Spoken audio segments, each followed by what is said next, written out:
മൂന്നാർ ടൗണിൽ കുടിവെള്ള പൈപ്പ് പൊട്ടി വെള്ളം പാഴായി ഒഴുകുന്നുവെന്ന് പരാതി. മൂന്നാറിലെ വിദേശ മദ്യ വിൽപ്പനശാലയ്ക്ക് മുൻപിലൂടെയാണ് വെള്ളം ഒഴുകുന്നത്. ഇത് ആളുകൾക്ക് പ്രായോഗിക ബുദ്ധിമുട്ട് ഉയർത്തുന്നുണ്ട്. മൂന്നാർ കോളനി ഭാഗത്തുൾപ്പെടെ കുടിവെള്ളക്ഷാമം നേരിടുന്ന സാഹചര്യം നിലനിൽക്കെയാണ് മറ്റൊരിടത്ത് ഇങ്ങനെ വെള്ളം പാഴായി ഒഴുകുന്നത്. മൂന്നാർ ടൗണിൽ പ്രവർത്തിക്കുന്ന വിദേശ മദ്യ വിൽപ്പനശാലയ്ക്ക് മുമ്പിലൂടെ കുടിവെള്ള പൈപ്പ് പൊട്ടിയ വെള്ളം ഒഴുകാൻ തുടങ്ങിയിട്ട് ഏതാനും ദിവസങ്ങളായി. വെള്ളമൊഴുക്ക് സ്ഥിരമായതോടെ മദ്യവിൽപ്പനശാലയിലെത്തുന്ന ആളുകൾക്ക് ഇത് പ്രായോഗിക ബുദ്ധിമുട്ടുയർത്തുന്ന സ്ഥിതിയായി.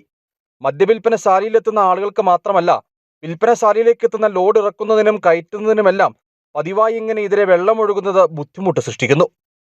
கோட்டேஜ் இதில் தண்ணி வேஸ்ட்டாக போய்கிட்டு இருக்கு. அப்போது மக்களுக்காக வேண்டி இந்த தண்ணி போகக்கூடியவர்களுக்கு இந்த தண்ணி போய் வேஸ்ட்டாக போய்கிட்டு இருக்கு. எங்களுக்கு லோடு இறக்க முடியல. பொதுமக்களும் சரக்கு வாங்கிட்டு வெளியே போக முடியல. அது மாதிரி வெளிமாநில மாநிலங்களிலிருந்து வராங்க. அவங்க ஏன் இப்படி கிடக்குது, என்ன இருக்குன்னு இதுக்கு ஒரு ரெஸ்பான்ஸே இல்லை.